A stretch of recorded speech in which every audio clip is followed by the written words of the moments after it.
Maya Washington walked slowly down the busy street, her worn backpack hanging heavy on her shoulders. The 17-year-old girl had just finished her shift at the local grocery store, earning barely enough money to help her grandmother pay the rent. Her stomach growled loudly, reminding her that she had skipped lunch again to save money. She stopped at her favorite food truck, run by Mr. Chen, an elderly man who always gave her extra portions when he could. Maya counted the crumpled bills in her pocket carefully. She had just enough for a small container of fried rice and some spring rolls. "The usual, Maya?" Mr. Chen asked with a warm smile, already reaching for a container. "Yes, please," she replied, handing over her money. The smell of the hot food made her mouth water. She hadn't eaten since yesterday evening. As Maya walked toward the small park nearby, she noticed a young boy sitting alone on a bench. He looked about 8 or 9 years old, with messy brown hair and clothes that seemed too expensive for this neighborhood. His eyes were red from crying, and he kept looking around nervously. Maya approached him slowly. "Hey, are you okay?" she asked gently, sitting down beside him on the bench. The boy looked up at her with frightened eyes. "I can't find my dad," he whispered. "We were walking, and I saw a puppy and followed it. When I turned around, my dad was gone. I've been looking for hours." Maya's heart ached for the scared child. She noticed he was shivering despite the warm afternoon. "What's your name?" she asked. "Tommy," he replied, wiping his nose with his sleeve. "I'm Maya. Don't worry, Tommy. We'll figure this out." She looked at the food container in her hands, then at Tommy's pale face. Without hesitation, she opened it and offered half to him. "You look hungry. Here, take some." Tommy's eyes widened. "But that's your food." "I don't have any money to pay you back." Maya smiled warmly. "You don't need money. Sometimes we just help each other because it's the right thing to do." She handed him a plastic fork. "My grandmother always says that food tastes better when it's shared." As they ate together, Maya listened to Tommy talk about his father. He described a tall man with kind eyes who worked a lot, but always made time for their weekend walks. Tommy explained that they had been visiting this part of the city for a business meeting when he got lost. "Do you remember your dad's phone number?" Maya asked. Tommy nodded and recited the digits. Maya pulled out her old cracked phone and dialed the number. After a few rings, a man's panicked voice answered. "Hello? Tommy, is that you? This is Maya. I found your son Tommy in the park. He's safe," she said quickly. The relief in the man's voice was overwhelming. "Thank God. Where are you?" "I've been searching everywhere. The police are helping me look." Maya gave him the park's location and stayed with Tommy until his father arrived. 20 minutes later, a tall, well-dressed man came running toward them. His expensive suit was wrinkled and his hair was disheveled from running around the city. "Tommy," the man called out, scooping his son into a tight hug. Tears streamed down his face as he held the boy close. "I'm sorry, Dad. I just wanted to pet the puppy," Tommy said, his voice muffled against his father's chest. The man looked over at Maya, who was quietly packing up the empty food containers. "You must be Maya. I can't thank you enough for taking care of my son." Maya stood up, brushing crumbs off her uniform. "Anyone would have done the same thing. I'm just glad he's safe." The man studied her for a moment, taking in her worn clothes and kind eyes. "You shared your food with him, didn't you?" "He was hungry," Maya said simply, as if it was the most obvious thing in the world. Tommy tugged at his father's sleeve. "Dad, she gave me half her dinner even though she didn't have much. And she called you even though I was a stranger." The man's eyes filled with emotion as he looked at this teenage girl who had shown such kindness to his son. "What's your full name, Maya?" "Maya Washington," she replied, shouldering her backpack again. "Where do you live, Maya?" She hesitated for a moment, then gave him her address. The man pulled out his phone and typed something quickly. "Thank you again, Maya. You have no idea how much this means to me," he said, shaking her hand firmly. As Maya walked away, she heard Tommy calling after her. "Thank you, Maya. You're the nicest person I ever met." She waved goodbye and continued her journey home, not knowing that this simple act of kindness would change her life forever. The man watching her leave was not just any father. He was Marcus Sterling, one of the wealthiest businessmen in the country, and he never forgot a kindness. Marcus Sterling couldn't stop thinking about the young girl who had helped his son. That night, as he tucked Tommy into bed in their mansion, his son kept talking about Maya. "She was really nice, Dad. She didn't have much food, but she shared it anyway." And she stayed with me until you came, even though she looked tired, Tommy said, his eyes bright with admiration. Marcus kissed his son's forehead. She sounds like a very special person. Can we do something nice for her, Dad? Like you do for your charities? Marcus smiled at his son's big heart. What did you have in mind? I don't know. But she helped me when I was scared. Maybe we can help her too. After Tommy fell asleep, Marcus sat in his home office staring out at the city lights. He had built a billion-dollar empire through hard work and smart investments, but he had also learned that money meant nothing without human kindness. The way Maya had shared her meal with a stranger's child without expecting anything in return reminded him of why he had started his foundation to help underprivileged communities. The next morning, Marcus called his assistant, Jennifer. I need you to do some research for me. Quietly and respectfully. Of course, Mr. Sterling, what do you need? There's a young woman named Maya Washington. She lives at 1247 Oak Street. I want to know about her situation, her family, her school, her job. But I want this done carefully. No intrusion into her privacy. Just public information. Jennifer had worked for Marcus for 10 years and knew he sometimes helped people who had touched his life. I'll handle it personally, sir. Within 2 days, Jennifer had gathered information about Maya's life. She sat across from Marcus in his office, reading from her notes. Maya Washington, 17 years old. She's a senior at Lincoln High School, where she maintains a 3.8 GPA despite working part-time. She lives with her grandmother, Ruth Washington, age 72. Her grandmother raised her after her parents died in a car accident when Maya was 8. Marcus listened intently, his heart already heavy with the girl's story. Jennifer continued. Ruth Washington worked as a nurse for 40 years before retiring. She lives on a small pension and Social Security.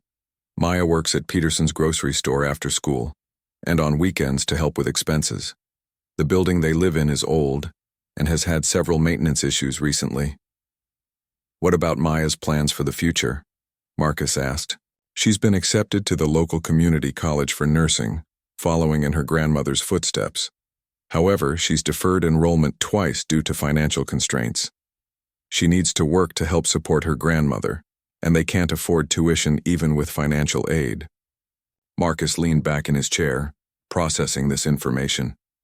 Here was a young woman with incredible potential, working tirelessly to care for her elderly grandmother, maintaining excellent grades, and still finding the kindness to help a lost child. There's more, sir, Jennifer added. I spoke with her manager at the grocery store. He says Maya is the most reliable employee he's ever had. She often takes extra shifts when other workers call in sick, and she's known for helping elderly customers carry their groceries to their cars. And at school? Her guidance counselor says she tutors younger students for free and volunteers at the school's food pantry. Despite her own financial struggles, she's known for sharing her lunch with classmates who forget theirs. Marcus was quiet for a long moment. This wasn't just about repaying a kindness, this was about recognizing someone truly special. What about the grandmother's health? He asked. Jennifer's expression grew concerned. Ruth Washington has diabetes and high blood pressure. She takes several medications that are expensive, even with Medicare. Maya often skips buying things for herself to ensure her grandmother has what she needs. That evening, Marcus took Tommy out for ice cream and told him what he had learned about Maya. So she's been taking care of her grandma all by herself? Tommy asked, his ice cream forgotten. It sounds like it, and she's been doing an amazing job. Tommy was quiet for a moment, then looked up at his father with determined eyes. Dad, we have lots of money, right? More than we need? Marcus nodded. We're very fortunate, son. Then we should help Maya. She helped me when I needed it. Now we should help her. Marcus smiled at his son's wisdom. What do you think we should do? Something big. Something that will help her and her grandma for a long time. That night, Marcus began formulating a plan. He had always believed that true wealth came from the ability to change lives for the better. Maya Washington had shown incredible character at such a young age, and she deserved to have her kindness returned in full measure. He called his lawyer and his accountant, beginning to set wheels in motion for something that would not only help Maya, but also honor the lesson she had taught his son about compassion and generosity. Marcus had learned that Maya loved cars. She often stopped to admire the classic cars that sometimes parked near the grocery store where she worked. Her manager had mentioned that she dreamed of saving enough money to buy a reliable used car so she could drive her grandmother to medical appointments instead of taking 3 buses. As Marcus planned his surprise, he smiled, knowing that Maya had no idea her simple act of kindness was about to transform her entire world. Marcus Sterling spent the following week carefully planning his surprise for Maya. He wasn't the type of wealthy person who threw money around carelessly. Every business decision he made was calculated and thoughtful. This gift would be no different. He started by visiting Peterson's grocery store where Maya worked. Disguising himself in casual clothes and a baseball cap, he observed her during her shift. He watched as she patiently helped an elderly man find the right medication, stayed late to help clean up when a customer accidentally knocked over a display, and shared her employee discount with a young mother who was counting coins to buy baby formula. "She's something else, isn't she?" said Mr. Peterson, the store owner, noticing Marcus watching Maya work. Marcus introduced himself simply as a customer interested in the store's community involvement. "That young lady seems very dedicated. Maya? She's the best employee I've ever had. Works harder than people twice her age, never complains, and treats every customer like family. I've been trying to give her more hours so she can earn more money, but she insists on keeping her current schedule so she can study and take care of her grandmother." Marcus nodded thoughtfully. "What's her situation at home?" Mr. Peterson's expression grew concerned. "She takes care of her grandmother, who raised her after her parents passed away. That girl has been through more hardship than most adults, but you'd never know it from her attitude. She always has a smile and a kind word for everyone." After leaving the store, Marcus drove to Maya's neighborhood. Oak Street was lined with old apartment buildings that had seen better days. Some had broken windows covered with cardboard, and several had for rent signs that looked like they'd been there for months. He found Maya's building, a 3-story brick structure with faded paint and a broken front step. In the small patch of dirt that might once have been a garden, someone had planted a few flowers in old coffee cans. Marcus suspected it was Maya's work. His phone rang as he sat in his car, observing the neighborhood. "Mr. Sterling, it's Jennifer. I have more information about Maya Washington." "Go ahead." I spoke with her guidance counselor again. Maya has been accepted to 3 different nursing programs, but she can't afford any of them. She's been saving money for 2 years, but between helping with rent, her grandmother's medications, and basic living expenses, she's only managed to save $800. Marcus felt his heart sink.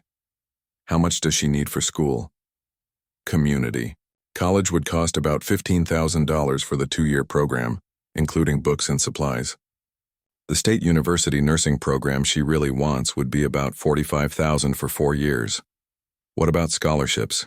She's applied for dozens. Her grades and community service make her a strong candidate, but there's a lot of competition.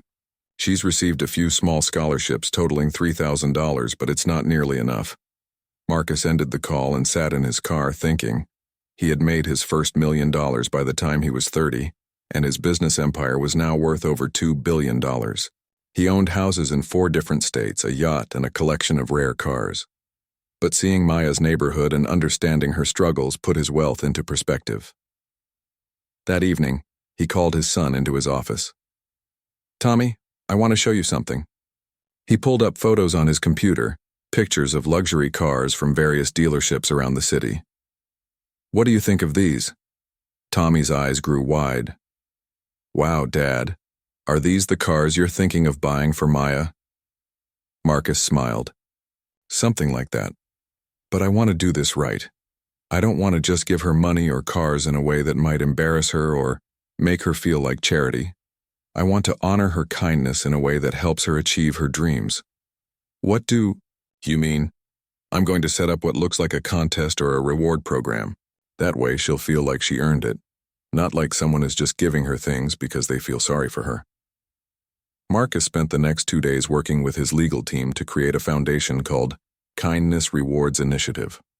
On paper, It would appear to be a new program designed to recognize and reward acts of kindness throughout the city. He also began purchasing cars. Not just any cars. He visited dealerships across the state, buying vehicles that would be perfect for different stages of Maya's life. A reliable sedan for daily transportation, a small SUV perfect for carrying groceries and helping her grandmother, several luxury vehicles that she could sell if she needed money for school, and even a few classic cars that she had admired. Mr. Sterling, his accountant called one afternoon. The car purchases are approaching $2 million. Are you sure about this? Marcus looked out his office window toward the part of the city where Maya lived. Have you ever seen someone share their last meal with a stranger's child? No, sir, I have, and it changed my perspective on what really matters. Those cars are just metal and glass. What Maya did for my son, that's priceless. As Marcus finalized his plans, he felt more excited than he had about any business deal in years. He was about to change a young woman's life forever, not because she asked for help, but because she had shown the kind of character that made the world a better place. The surprise was almost ready. Soon, Maya Washington would discover that kindness really does come back to you, sometimes in ways you could never imagine. 2 weeks after meeting Maya, Marcus Sterling put his plan into action. He hired a team of actors and event coordinators to help create what would appear to be a legitimate surprise from a new charitable organization. The first step was establishing credibility. Marcus had his media team create a website and social media presence for the Kindness Rewards Initiative. They posted stories about random acts of kindness from around the country and announced that they would be surprising deserving individuals with gifts to recognize their compassion. Next, he needed witnesses to Maya's kindness. Marcus had his team discreetly interview people who knew Maya, her coworkers, teachers, and neighbors. What they discovered only reinforced his decision to help her. Mrs. Rodriguez, who lived in the apartment next to Maya and her grandmother, told the interviewer, "That girl is an angel. When my husband was in the hospital last month, Maya brought us dinner every night for 2 weeks. She wouldn't take any money for it. Said neighbors should help neighbors." Maya's English teacher, Ms. Johnson, shared another story. Maya tutors struggling students during her lunch break instead of eating. When I told her she needed to take care of herself too, she said helping others learn was more important than her being hungry for an hour. Even Mr. Chen from the food truck had stories. Maya sometimes pays for other people's meals when she sees they don't have enough money. She'll pretend she ordered too much food and offer to share. I've seen her do it at least 10 times. Armed with these testimonials, Marcus had his team create a compelling nomination package for Maya. To make it seem authentic, they submitted nominations for several other kind people in the city, though Maya's would be the only one selected for the grand prize. Meanwhile, Marcus was busy arranging the logistics for the car delivery. He rented a large warehouse on the outskirts of the city and had all 37 vehicles delivered there. The collection was stunning. Everything from practical family cars to exotic sports cars worth hundreds of thousands of dollars each. His automotive consultant, David, whistled as he walked through the warehouse. "Mr. Sterling, this is incredible. You've got vehicles here worth over $3 million total." Marcus nodded, running his hand along the hood of a pristine red convertible. Each one was chosen for a reason. Some she can use immediately, others she can save for the future, and several she can sell to fund her education and her grandmother's care. "The insurance and registration paperwork alone must have cost a fortune," David remarked. "Money well spent," Marcus replied simply. The next challenge was making the surprise seem legitimate without being overwhelming. Marcus decided to stage it as a gradual reveal. First, Maya would receive a call informing her that she had been selected for a kindness award. Then representatives would visit her home to present her with what appeared to be a single car. Only then would they reveal the full extent of her prize. Marcus hired Sarah Chen, a professional event coordinator, to manage the surprise. "I want this to feel genuine and heartwarming, not like some elaborate publicity stunt," he told her. "I understand, Mr. Sterling. We'll start with a simple phone call congratulating her on being selected. Then we'll arrange for a small ceremony at her home, with just a few neighbors as witnesses. When we reveal the first car, we'll gauge her reaction before showing her the rest." "Perfect. And Sarah?" "I want this recorded, But Maya should never feel like she's being exploited or turned into a spectacle. This is about honoring her character, not creating viral content. Sarah nodded. We'll use discreet cameras and make sure she's comfortable every step of the way. 3 days later, the plan began. Maya was working her evening shift at Peterson's grocery when her phone rang. She almost didn't answer. The number was unfamiliar and she was busy restocking shelves. Hello? She said, tucking the phone between her ear and shoulder as she continued working. Is this Maya Washington? Yes, this is Maya. Ms. Washington, my name is Sarah Chen and I'm calling from the Kindness Rewards Initiative. You've been nominated by several members of your community for our monthly Kindness Recognition Award. Maya stopped stocking shelves. I'm sorry, what? You've been selected to receive an award for your outstanding acts of kindness and community service. We'd like to arrange a time to present you with your prize. Maya looked around the store, wondering if this was some kind of joke. I think you might have the wrong person. I haven't done anything special. Sarah smiled on the other end of the line. According to Marcus's instructions, this response was exactly what they expected from someone with Maya's character. Ms. Washington, we have multiple testimonials from people whose lives you've touched. Your co-workers, neighbors, teachers, and community members all spoke about your selfless acts of kindness. But I was just being nice. That's what people should do. That's exactly why you deserve recognition. Would tomorrow evening work for the presentation? We'd like to come to your home around 6 o'clock. Maya hesitated. What kind of award? It's a surprise, but I can tell you that it's something that will help you and your grandmother. Is tomorrow evening good? After checking with her grandmother, Maya agreed to the meeting. As she hung up the phone, her heart raced with curiosity and nervous excitement. She had no idea that her simple act of kindness toward a lost boy was about to change everything. Maya spent the entire next day nervously cleaning their small apartment and trying to guess what the award might be. Her grandmother, Ruth, was excited but cautious. Baby, are you sure this isn't some kind of scam? Ruth asked for the third time, adjusting her reading glasses as she looked at the official-looking email Maya had received. I looked up their website, Grandma. It seems real. They have stories about helping people all over the country, Maya replied, though she was still somewhat skeptical herself. At exactly 6 o'clock, there was a knock on their door.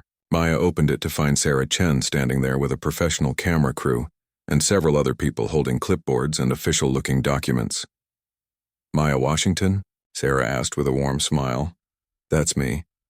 I'm Sarah Chen from the Kindness Rewards Initiative. These are my colleagues, and we're here to present you with your award for exceptional kindness in your community. Maya invited them into the small living room, which suddenly felt cramped with so many people.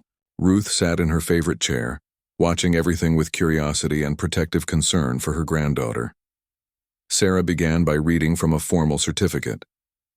The Kindness Rewards Initiative is proud to recognize Maya Washington for her outstanding acts of compassion, including sharing meals with strangers, helping elderly community members, tutoring fellow students without payment, and consistently putting others' needs before her own. Maya blushed deeply. I really don't think I did anything that special. That's exactly what makes you special, Sarah replied. Most people who perform truly selfless acts don't think they're doing anything extraordinary. Maya, your first gift is outside. Through the apartment window, Maya could see a crowd of neighbors gathering on the street. Mrs. Rodriguez was there with her husband, along with several other families from the building. What's outside? Maya asked nervously. Come and see. As Maya and Ruth stepped outside, Maya gasped. Parked directly in front of their building was a beautiful, shiny silver sedan with a giant red bow on top. The neighbors began clapping and cheering. This car is yours, Maya, Sarah announced.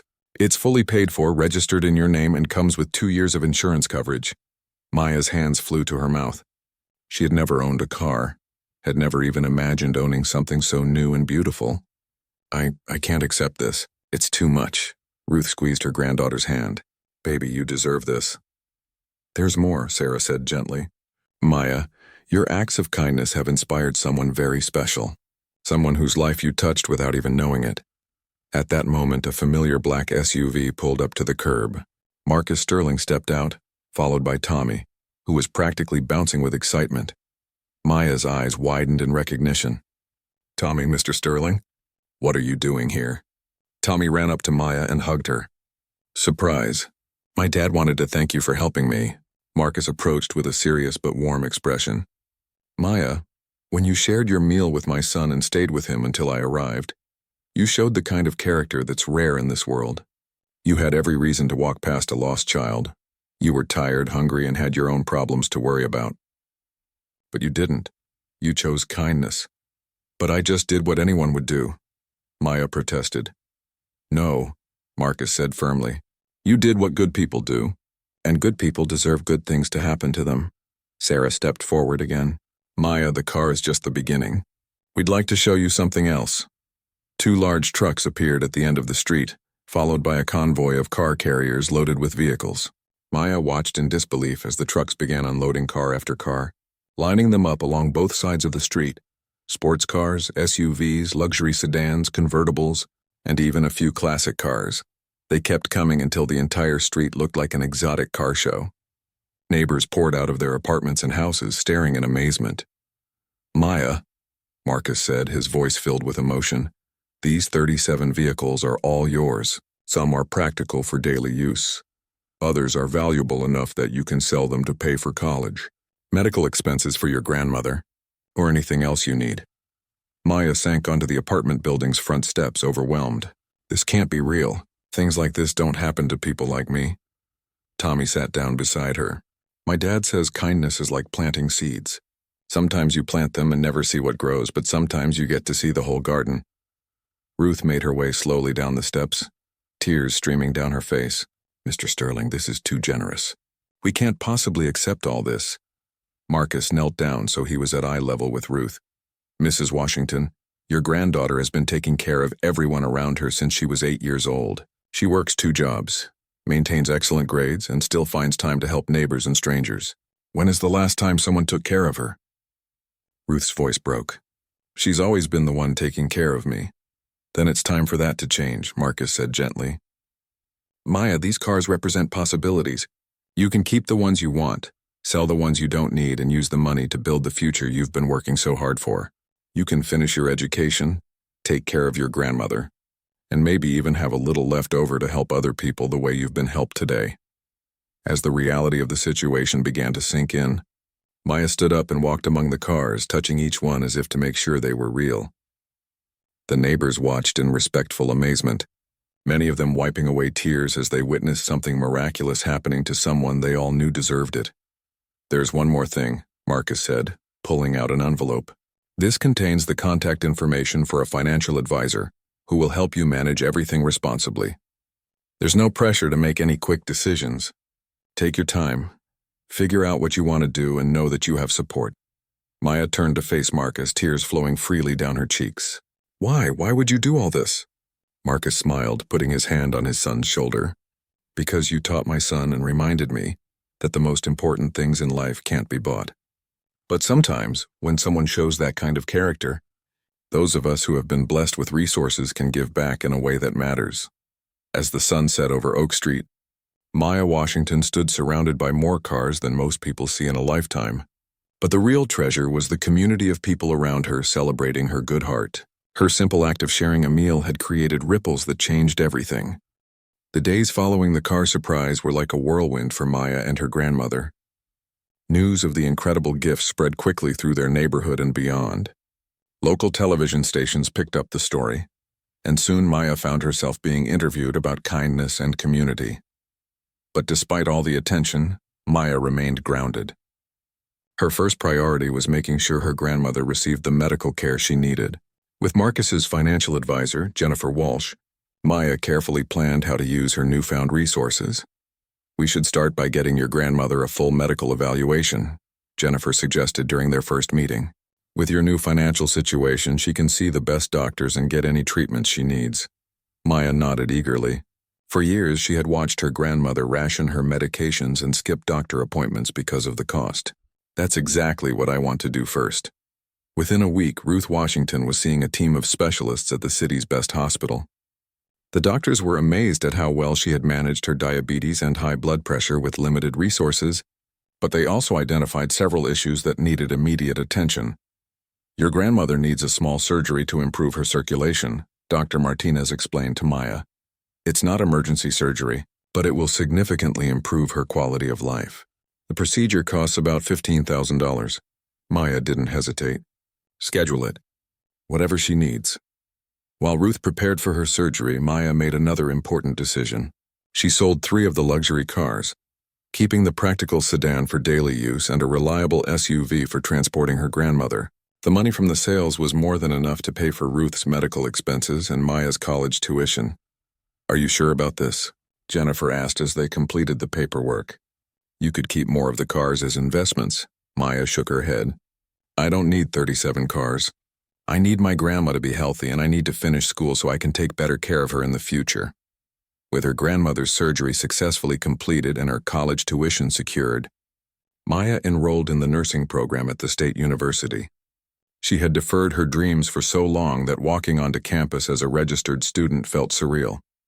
Her first day of classes was overwhelming in the best possible way. Maya sat in the large lecture hall, surrounded by other aspiring nurses, finally pursuing the education she had dreamed about for years. After class, she called her grandmother from the campus courtyard. "Grandma, I'm really doing it. I'm in college." Ruth's voice was strong and clear, so different from the tired, worried tone Maya had grown accustomed to. "I'm so proud of you, baby. Your parents would be proud too." Maya also made time to give back to her community. She started a small foundation with some of her remaining resources, focused on helping high school students who were struggling financially. Every month, she returned to Peterson's grocery store not to work, but to identify families who needed help with groceries. "Maya, you don't have to do this," Mr. Peterson said as she handed him money to cover another family's groceries. "You've done enough." "Mr. Peterson, someone once told me that kindness is like planting seeds. I want to keep planting." Marcus Sterling followed Maya's progress from a distance, checking in with Jennifer Walsh periodically to make sure Maya was managing her new situation well. "She's remarkable, Mr. Sterling," Jennifer reported during one of their calls. "She's kept only 4 cars, sold the rest responsibly, invested the money wisely, and is using it exactly as you hoped, for education, her grandmother's health, and helping others." "And how is she adjusting to school?" "She's thriving. Her professors say she's one of the most dedicated students they've ever taught. She studies harder than anyone else, but she also tutors struggling classmates and volunteers at the campus health center." Marcus smiled. He had been right about Maya's character. Tommy, now a confident 10-year-old, often asked his father about Maya. "Can we visit her soon, Dad?" "I think that would be nice," Marcus replied. "Let's call and see if she'd like to have dinner with us." When Marcus called Maya to extend the invitation, she was delighted. "Mr. Sterling, I'd love to see you and Tommy again. And I want to thank you properly." "Maya, you don't need to thank me. Watching what you've done with this opportunity is thanks enough." They arranged to meet at a nice restaurant downtown. When Maya arrived, Marcus was struck by how much she had grown, not just in confidence but in her sense of purpose. She carried herself like someone who knew she belonged wherever she was. "Tommy," Maya exclaimed, hugging the boy who had started it all. "Look how tall you've gotten." Over dinner, Maya told them about her studies, her grandmother's improved health, and the small foundation she had started. "You know what the best part is?" Maya said, her eyes bright with excitement. "I get to help people the way you helped me. Last week I was able to pay for a single mother's groceries and she cried right there in the store. She said it was the first time in months that she didn't have to choose between buying food and buying her son's asthma medication." Tommy leaned forward eagerly. "So you made someone else feel the way you felt when we surprised you?" "Exactly," Maya said. "It's like your dad's kindness keeps growing and touching more people." Marcus felt a deep satisfaction listening to Maya talk. His investment in her had paid dividends far beyond what he had imagined. She hadn't just used his gift to improve her own life. She had become a source of hope and help for others. As they finished dinner, Tommy had one more question. "Maya, do you ever miss your old life? When things were harder?" Maya considered this seriously. "I miss the simplicity sometimes, but I don't miss worrying about my grandma's health or wondering if I'd ever get to go to college. And now I get to worry about good things, like which of my classmates needs help studying, or which family in the neighborhood could use some extra groceries." She paused, looking at both Marcus and Tommy. "You gave me more than cars or money. You gave me the ability to dream bigger and help more people. That's a gift I'll spend my whole life trying to pass on to others." As they said goodbye that evening, Marcus knew that his decision to help Maya had been one of the best choices he had ever made. She had taken his gift and multiplied its impact throughout her community, proving that kindness really does have the power to change the world. 3 years later, Maya Washington walked across the stage at her university graduation ceremony, her cap and gown flowing behind her as she received her Bachelor of Science in Nursing degree. In the audience, her grandmother Ruth sat in the front row, tears of pride streaming down her face. Beside Ruth sat Marcus Sterling and Tommy, who was now 13 and had grown into a thoughtful young man with his own commitment to helping others. After the ceremony, they all gathered for a celebration dinner. Maya looked radiant in her graduation cap, but what struck everyone most was how her inner light had only grown brighter over the years. "I still can't believe it," Maya said, fingering her diploma. 3 years ago I thought college was just a dream. Now I'm a registered nurse and I start my job at the Children's Hospital next month." Ruth reached over and squeezed her granddaughter's hand. "Your parents would be so proud, baby. I wish they could see the amazing woman you've become." "They can see," Maya said softly. "And they know that none of this would have been possible without the kindness of strangers who became family." Marcus raised his glass. "To Maya, who taught us that the smallest acts of kindness can create the biggest changes." Tommy, now old enough to articulate his thoughts more clearly, added, "And to proving that good things really do happen to good people." As they shared stories and laughter over dinner, Maya reflected on how much her life had changed. Her grandmother was healthier than she had been in years, thanks to the excellent medical care they could now afford. Ruth had even started volunteering at the local community center, teaching other seniors how to manage diabetes. Maya's foundation had grown as well. What started as helping a few families with groceries had expanded into a scholarship program for students from low-income families. She had partnered with local businesses and other donors to create a network of support that helped dozens of young people pursue their education dreams. "Maya," Marcus said as they finished dessert, "I have something to tell you. Jennifer Walsh mentioned that you've been turning down interviews and book deals about your story."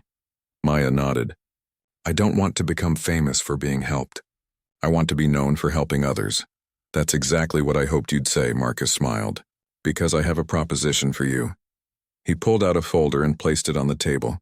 "I'm expanding my foundation, and I want you to head up a new division focused on recognizing and rewarding everyday acts of kindness. It would mean traveling around the country, finding people like yourself who are making a difference in their communities and giving them the resources to do even more good." Maya's eyes widened as she looked through the documents. "You want me to do for other people what you did for me?" "Exactly. You'd have a budget of $10 million annually to identify and support people who embody the kind of character you showed when you helped Tommy. You'd get to plant kindness seeds everywhere you go." Tommy leaned forward excitedly. "Maya, you could help so many people. Just like you helped that family at the grocery store, but all over the country." Maya was quiet for a moment, overwhelmed by the possibility. "Mr. Sterling, this is incredible, but I just started my nursing job. I made a commitment to the Children's Hospital." "The position would start in 6 months," Marcus said. "Finish your commitment to the hospital, get some experience as a nurse, and then consider this as your next step. You'd be helping children in a different way, by supporting the families and communities that raise them." As they left the restaurant that evening, Maya walked between her grandmother and Tommy with Marcus beside them. The same park where everything had started was just a few blocks away, and Maya suggested they walk through it. "This is where it all began," she said, pointing to the bench where she had first met Tommy. "Right here, where a scared little boy and a hungry teenager shared a meal." Tommy, now almost as tall as Maya, looked at the bench thoughtfully. "Do you think we would have become friends if we met differently?" "I think good people find each other eventually," Maya replied. "Maybe not on this bench, but somewhere." Ruth sat down on the bench where her granddaughter had made the decision that changed their lives. "Maya, baby, what do you think about Mr. Sterling's offer?" Maya sat beside her grandmother. "What do you think, Grandma?" "I think you were put on this earth to help people. First you helped me, then you helped Tommy, then you helped our neighbors, then you helped students through your foundation. This job would let you help people everywhere." Marcus and Tommy sat on the bench across from them. "There's no pressure, Maya," Marcus said. "Whatever you decide, we'll support. You've already done more good in the world than most people do in a lifetime." Maya looked around the park, remembering that day 3 years ago when she was just a tired teenager trying to get home after work. She thought about her journey from struggling to pay rent to graduating from college debt-free. She thought about her grandmother's restored health and the students she had helped through her foundation. "Mr. Sterling," she said finally, "I accept your offer, but I have one condition." "What's that?" "Tommy has to help me identify people to reward. He has good instincts about kindness, and he started this whole thing by getting lost in the first place." Tommy's face lit up with excitement. "Really, I could help you find kind people?" "If your dad agrees, yes. We could be a team." Marcus looked at his son, who was practically bouncing with enthusiasm, and smiled. "I think that's a perfect arrangement." As they walked home through the city streets, Maya marveled at how her life had come full circle. She had started as someone who needed help and was becoming someone who could provide it. The cars that Marcus had given her were long since sold or donated, but the lesson they represented, that kindness multiplies when it's shared, would guide her for the rest of her life. 6 months later, Maya Washington began her new role as Director of Community Kindness for the Sterling Foundation. Her first assignment took her to a small town in Ohio, where a retired teacher was using her pension, money, to buy school supplies for students whose families couldn't afford them. As Maya prepared to surprise the teacher with enough money to expand her program to 3 neighboring schools, she smiled, thinking about the ripple effects of kindness. Somewhere in the world, she knew, another person was making the choice to help a stranger, and that choice would create its own beautiful chain of good deeds. The girl who once shared her last meal with a lost boy had become a woman who could share hope with the world. And it all started with a simple decision to be kind when kindness cost her something she could barely afford to give. Maya had learned that the most valuable currency in the world wasn't money. It was compassion. And unlike money, the more you spent it, the more you had.